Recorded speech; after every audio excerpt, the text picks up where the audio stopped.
Right. మొత్తం కూడా ఇవాళ అరెస్ట్ అయితే జరిగింది. ఎలా ఫీల్ అవుతున్నారు ఏంటి? అరెస్ట్ జరగమే కాదురా, వాడు శిక్ష పడాలిరా. నా బిడ్డ మోసపోయినట్టుగా మేము తల్లిదండ్రులు మేము సోమవారం ఇచ్చేట్టుగా మళ్ళీ ఏ బిడ్డలు వీళ్ళు మోసపోకూడదు, ఏ తల్లిదండ్రులు కూడా బాధపడకూడదు. అవునురా, వాడు శిక్ష పడాలి. మేము వాడి లోపల నుంచి బయట రాకూడదు. నా బిడ్డ కాడ శిశు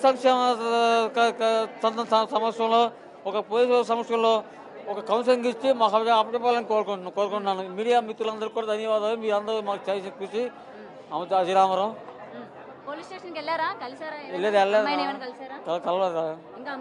కలవలేదురా ఇక్కడ ప్రశ్నించున్నా అని చెప్పి చిరుతో సంఘం ఫోన్ చేస్తే వచ్చాము. ఇంకా అమ్మాయిని అయితే చూడలేదు, పిల్లలకి చూడలేదురా. మొత్తం చాలా రోజులు అవుతుంది కదా మీ అమ్మాయిని చూసి. ఇంక ఇప్పుడు పోలీసులు పంపిస్తే వస్తుంది అనుకుంటున్నారా అమ్మాయి, లేదా శ్రీనివాసే కావాలని పోలీస్ స్టేషన్లో ఏమైనా కూర్చునే అవకాశాలు లేదురా? లేదు. వచ్చిన తర్వాత నెక్స్ట్ ఏం చేయాలనుకుంటున్నారు? అమ్మాయిని మందు పెట్టారా? ఆ అమ్మాయి ఆల్రెడీ ఆంధ్రప్రదేశ్లో గుంటూరు మానస వైద్యశాలలో మామూలుగా పిల్లలకు ట్రీట్మెంట్ ఇప్పిస్తున్నాం రా, సైకాలజికల్ ట్రీట్మెంట్ ఇప్పిస్తున్నాం. ఆ టైంలోనే మెడిసిన్ ఆడుతుంది. ఆ టైంలోనే ఇట్లా వాడికి బెండ్ అవుట్ ఇచ్చి వెళ్తాం. మెడిసిన్ కోర్స్ అవ్వలేం కా పిల్లకి. సో ఇంతమంది ఉన్నారు ఇవాళ. Harsha AD, Vishnu AD? వాళ్ళు మోగి పోలీస్ స్టేషన్ తీసుకెళ్తున్నారని చెప్పి అక్కడికి వెళ్ళారు రా. Police station.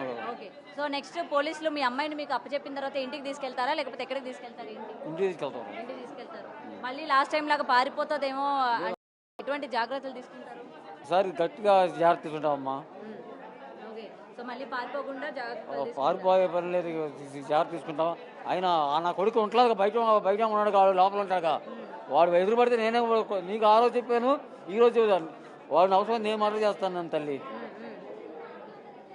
సో ఇక నుంచి అయినా మొత్తం కూడా అమ్మాయిని జాగ్రత్తగా చూసుకోండి.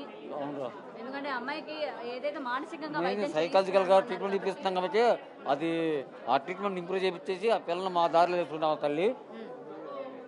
మీ అందరు కృషి గొప్ప అమ్మ, మీరు చేసిన కృషి మీరు చెప్పలేను. ధన్యవాదాలు తల్లి. Thank you.